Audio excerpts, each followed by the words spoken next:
আসসালামু আলাইকুম।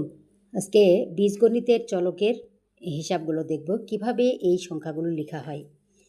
যেমন এখানে দেওয়া আছে a যোগ a যোগ a যোগ a, এখানে কিন্তু 4টা a দেওয়া আছে। যখন যোগ করতে হয়, যেহেতু 4টা দেওয়া আছে তার মানে আমরা এখানে লিখব হচ্ছে 4a। তারপর এখানে দেওয়া আছে a গুণ a গুণ a, এখানে কিন্তু 3টা a দেওয়া আছে। আমরা কিন্তু 3টা গুণের সময় আমরা পাওয়ার লিখব। এখানে যে a আছে a লিখে, যেহেতু 3টা তাই এখানে লিখব a কিউব।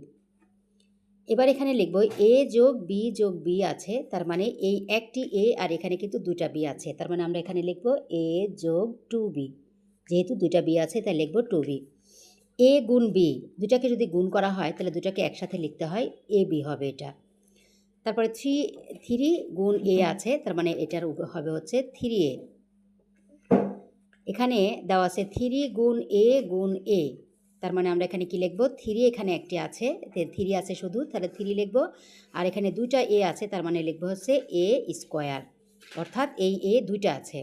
এবার 2 গুণ a গুণ b, অর্থাৎ হবে 2a আর b যদি একসাথে গুণ করা যায় তাহলে হবে 2ab। a স্কোয়ার যোগ a স্কোয়ার, তাহলে এখানে যখন আমরা যোগ করব তখন এখানে একটা স্কোয়ার এখানে একটা স্কোয়ার, a স্কোয়ার আছে তার মানে 2টা, তার মানে আমরা এখানে কি লিখব 2a স্কোয়ার, মানে a স্কোয়ার 2টা আছে তাই এখানে 2a স্কোয়ার লিখব। এখানে a স্কোয়ার গুণ a স্কোয়ার, যখন আমরা স্কোয়ার স্কোয়ার গুণ করব তখন এ পাওয়ারে পাওয়ারে যোগ করতে হয়, তাহলে আমরা a লিখে, এখানে a আছে এখানে 2টা এখানে 2টা পাওয়ার, তার মানে 2 আর 2 কত হবে 4, তার মানে a টু দি পাওয়ার 4।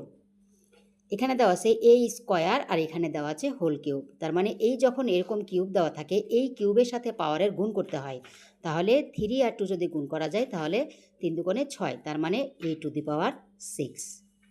আশা করি সবাই বুঝতে পেরেছেন। ধন্যবাদ সবাইকে। আসসালামু আলাইকুম।